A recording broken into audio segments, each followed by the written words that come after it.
Every day, something dramatic happens in the Caribbean that affects our lives. We'll give you the details. We'll give you the facts on Caribbean Perspective with Eddie Frederick. Here's Eddie Frederick. Welcome to Caribbean Perspective. So glad you can join us. The story that dominates in today's edition for Monday 20th October 2025 and brought to you in association with our friends at Antillean Group.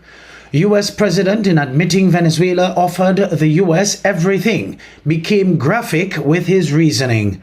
Details after this important message. Believe in our strength, we'll stand by you.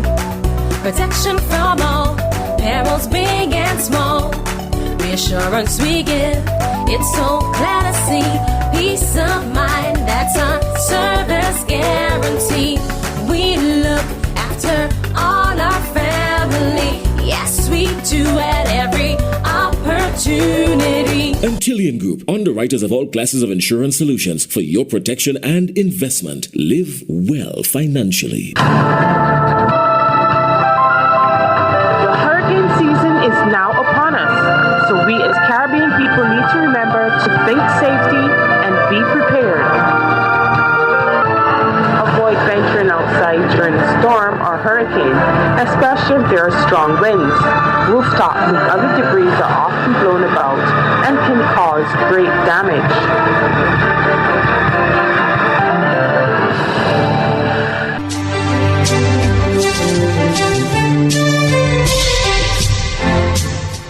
Welcome back. In a recent interview on the subject of U.S.-Venezuela standoff as it relates to narco-terrorism, United States President Donald Trump admitted that Venezuela's president offered the U.S. everything because he does not want to F with the United States. Details in this PBS News item. On Venezuela, there are survivors from your latest boat strike. What happens to those survivors? Well, I'll ask Marco to discuss that possibly. Yeah, it's well known there's an ongoing narco-terrorist operation the United States has been conducting. As far as details of any recent strikes, we're not prepared here to announce all those details, but you'll get that information here very shortly. And how are there survivors when these are meant to be lethal attacks? Yeah, again, I mean, we're undertaking these operations against narco-terrorists. That's what these are. These are terrorists. Let's be clear. And but as far as the details of any recent operations, when we are prepared to announce those, we will, as the president has consistently done. So you may get something on that later today. Let me ask you, that was in a submarine, right? We attacked a submarine, and that was a drug-carrying submarine built specifically for the transportation of massive amounts of drugs. Just so you understand, this was not an innocent group of people. I don't know too many people that have submarines. And that was an attack on a drug-carrying, loaded-up submarine. Have you authorized present CIA operations in Venezuela as part of? Well, I wouldn't say that, but some interesting things are happening around the world, I'll say that. Mr. President, it has been reported that Maduro offered everything in his country, all the natural resources. He even recorded a message to you in English recently, offering mediation. What should we do in order to stop that? He has offered everything. He's offered everything. You're right. You know why? Because he doesn't want to fuck around with the United States. Thank you, everybody. With U.S. President Donald Trump authorizing the CIA to conduct covert operations in Venezuela to crack down on alleged drug trafficking, concerns are growing in Guyana about the potential spillover effects from escalating tensions across the border. The Working People's Alliance, WPA, has expressed alarm over the developments, warning that Guyana could face serious regional consequences if instability worsens in neighboring Venezuela. Travis Chase of HGP News presents the details. Now that the Trump administration has stepped up its campaign against Venezuela's authoritarian leader, Nicolas Maduro, by authorizing the Central Intelligence Agency to conduct covert operations in that country, Guyana's Working People's Alliance believes Guyana should pay closer attention. The party says it is deeply concerned about the developments unfolding across the border. Here is WPA co-leader Takuma Agunse. So what the U.S. may be contemplating in Venezuela does have profound consequences on Guyana one way or the other. And we in the WP are very concerned, as all Guyanese in our judgment ought to be concerned. Already, the U.S. military has been carrying out lethal strikes on boats off the Venezuelan coast.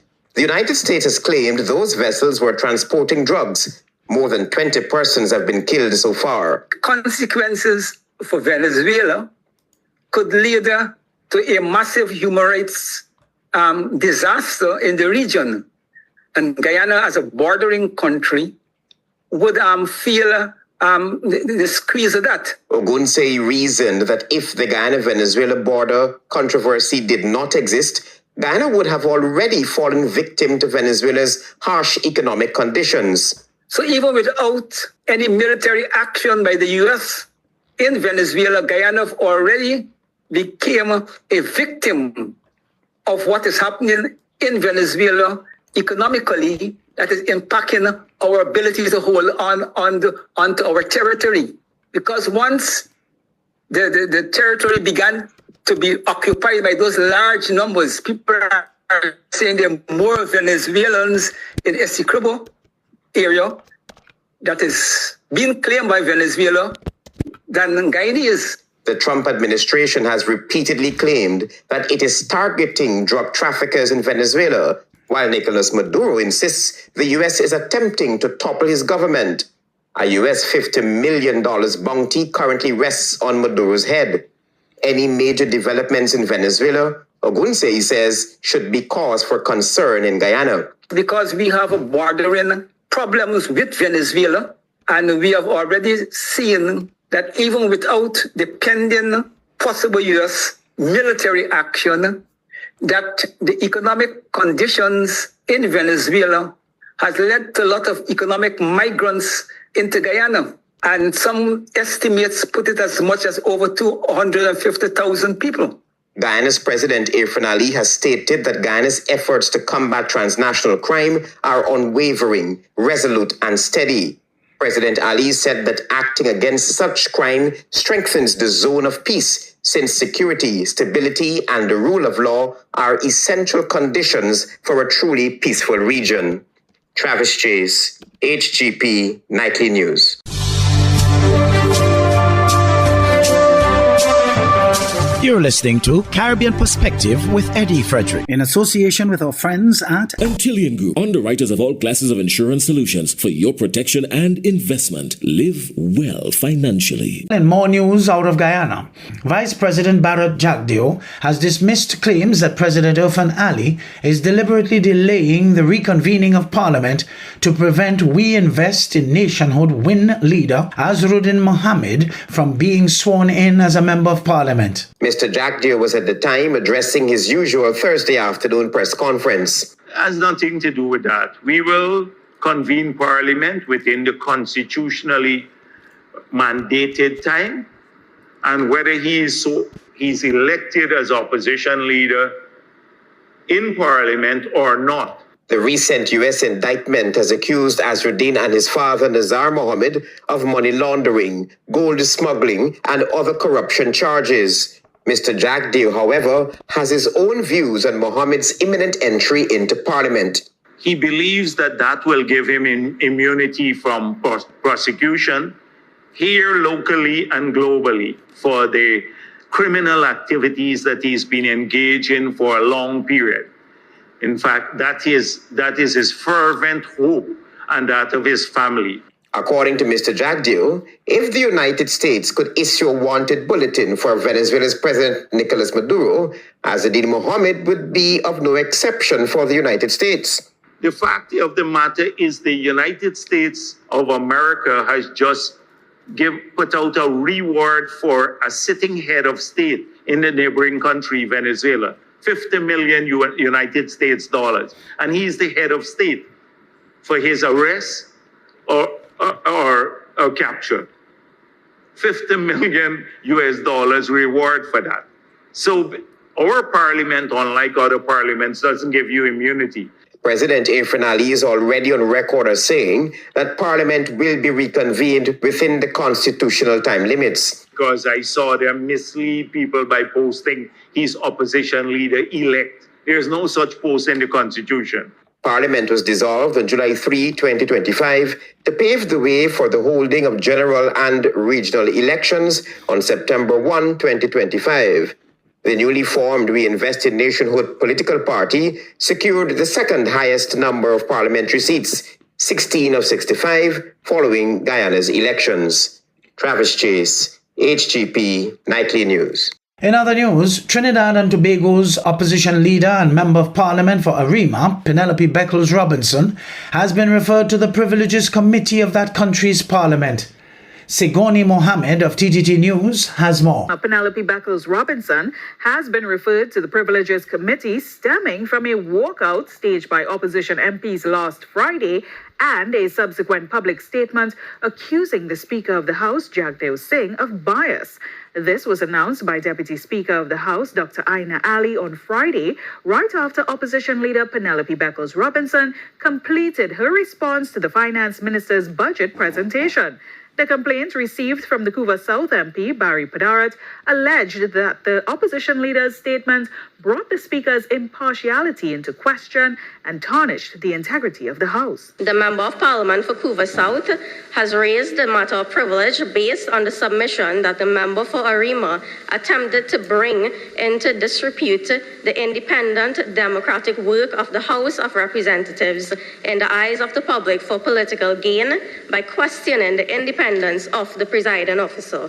The member for Couva South submitted that this was an act of, and I quote, constructive contempt against the House of Representatives, breaching the privilege of the House as the member's actions seek to obstruct and tarnish the democratic as well as independent management, presiding and rulings of the presiding officer. He said since receiving the complaint on Monday, she undertook significant research and analysis on the matter and made a ruling. In deciding whether a prima facie case of contempt has been made out, the chair must carefully consider the facts alleged and all the information placed before her.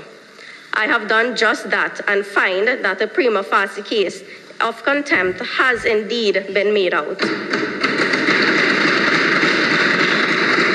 I so rule and refer this matter to the Committee of Privileges for consideration and report. But the opposition leader, Penelope Beckles, says she will not be muzzled after she was sent before the Privileges Committee for leading a walkout of Parliament on Monday last. As far as I'm concerned, that is just a distraction for my budget presentation, and I will not be muzzled. What's your next step after this? Well, I mean, they have made a ruling, so we would have to wait and see what they are going to do. But as far as I'm concerned, today was the day when, the opposition leader presents her response, so, yeah. And that's not going to distract from the fact that the population would have still, it's carried live. So if that's the intention, as I said, I will not be muzzled.